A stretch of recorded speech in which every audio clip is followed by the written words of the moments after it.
이런 표현을 쓰고 싶지는 않습니다만 보이스피싱 범죄가 갈수록 진화하고 있습니다. 백성문 변호사님. 사실 요즘에 코로나19 때문에도 정말 청년들 취업하기 힘들죠. 그리고 취업하기 힘들면 일자리를 구하는 그런 구인 광고 같은 게 있으면 다 가서 전화도 해보고 맞아요. 만나보고 하잖아요. 이걸 악용한 사람들입니다. 아주 아이고. 나쁜 사람들인데요. 네. 일단 대화창을 엽니다. 아하. 그럼 사람 구한다고 했으면 이제 그쪽에서 조건 같은 걸 물어볼 거 그러겠죠. 아니에요. 물어보는데 자동화기기 일일 출금한도가 어떻게 됩니까? 이게 일하는 거 무슨 상관이 있죠? 그러네요. 출금한도는 거기다 입금을 해줘야지 나중에 월급을. 그러니까요. 그 출금한도를 왜 물어봐요? 그러더니 좀 있다가 누군가가 거기에다 돈을 보내줄 테니까 현금 찾아서 어딘가에 전달해달라. 어허. 그러니까 이게 아르바이트 모집글로 속여서 사실상 보이스피싱, 현금 인출책을 모집해왔던 겁니다. 아우 세상에. 최진문 교수님 진짜 남의 절박한 그런 사정을 악용하는 정말 나쁜 놈들이네요 진짜. 천하의 나쁜 사람이죠. 네. 저렇게 젊은이들 특히 직장이 없어서 힘들어하고 있는 젊은이를 대상으로 저런 행동을 한다는 것 자체가 도저히 용서받을 수 없는 행동인데 그 뒤가 더 문제입니다. 아이고. 그래서 이제 지금 백성훈 변호사 설명했듯이 이 젊은이가 이걸 눈치를 챈 거예요. 누가 어허. 봐도 이상하잖아요. 그렇죠. 네. 말이 안 되니까 거절을 했어요. 난 아하. 안 하겠다라고 거절했더니 그러면 이제 도망을 가야 될 거 아니에요. 일반적으로 보면 본인의 정체가 드러났다고 하면 미안하다고 하거나 아니면 전화를 끊어야 될 텐데 그렇죠. 협박을 하기 시작합니다. 그러니까 보이스피싱 범죄가 눈치를 채고 피해자가 얘기를 하자. 그랬더니 뭐라고 그러냐면 당신 이제부터 내가 하루 종일 배달 폭탄을 보내겠다라고 하면서 협박을 하는 그런 상황까지 오게 됐습니다. 아니 설마 저 협박하면 아이고 뭐야 아이고, 진짜 별꼴을 다 보겠네 하고 그냥 넘길 것 같은데 그 이후에는 어떻게 됐을까요? 안진영 기자님. 처음엔 좀 불안했겠죠. 근데 잊을 때쯤에 며칠 후에 갑자기 집 앞에 이 배달 기사들이 불이 날 정도로 오기 시작을 한 겁니다. 전화를 해서 시킨 적 없다고 얘기하는 순간에도 또 다른 배달 기사가 도착을 했다고 하는데요. 이 범인들은 협박했던 대로요. 실제로 배달 폭탄을 시작했던 겁니다. 세상에. 30분 사이에 배달업체 4군데에서요. 30만 원이 넘는 음식이 이렇게 배달이 됐다고 하는데요. 어허. 낮에 온 5군데 배달까지 합치면 배달비만 모두 60만 원이 넘었다고 합니다. 세상에 백성문 변호사 이거 섬뜩하면 진짜 저렇게 배달 음식 주문해서 폭탄을처럼 배달시켰단 말이에요. 저분은 시키지도 않았잖아요. 그렇죠. 근데 그러면 저거 누가 낼까요, 돈을?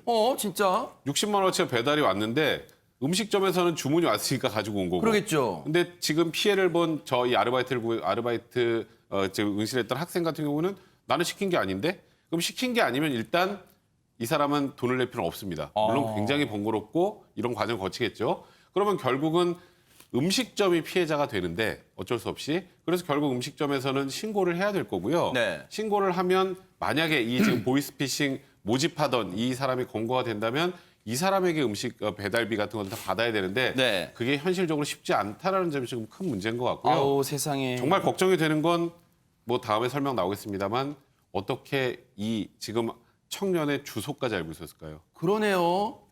번호는 전화번호야 보이스피싱들이 우연찮게 알아냈다 치지만 어떻게 이 사람의 피해자의 집 주소까지 정확히 알고 거기로 배달, 폭탄을 시킬까요? 폭탄 배달을 시킬까요? 세상에. 그러니까 얼마나 무섭겠습니까? 이 청년 입장에서는 자기 집에 언제나 올 수 있다는 거 아니에요. 본인한테 본인의 나쁜 행동을 하라고 한 걸 안 받았다는 이유로 해코지도 할 수 있는 거 아니겠어요? 몰래 와서 무슨 나쁜 짓을 하고 갈지 누가 알겠습니까? 그러니까요. 그러니까 피해자 입장에서 마음만 먹으면 집에 들어올 수도 있고 해코지도 할 수 있으니까 불안하고 무섭다는 얘기가 나올 수밖에 없어요. 네. 그러니까 중요한 건 네. 어떻게 이 범죄자가 이 사람의 주소까지 알게 됐는지 그럼 개인정보가 유출된 거 아니겠어요? 어떤 방법으로든 그런 부분에 대한 수사도 함께 이루어져야 되지 않나 이런 생각이 듭니다.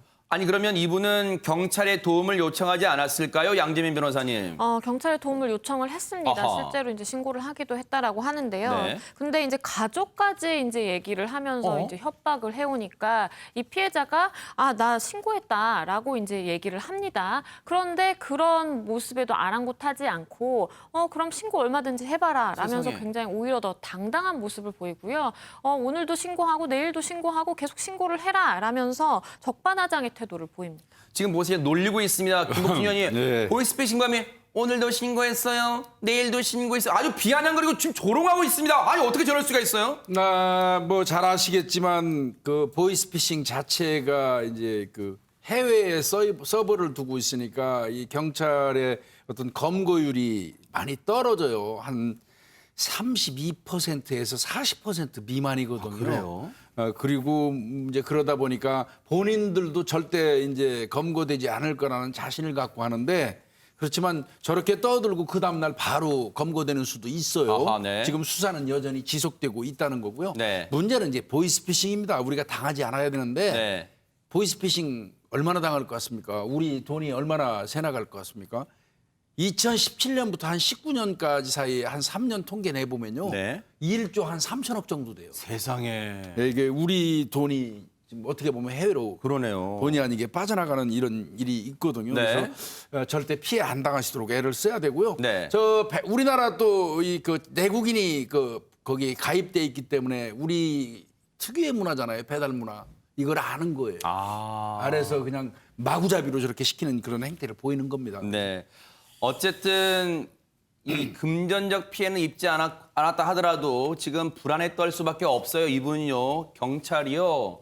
제발 이분 피해자분 별다른 피해 없도록 잘 이 보호를 해주시기를 또 기대를 해보도록 하겠습니다.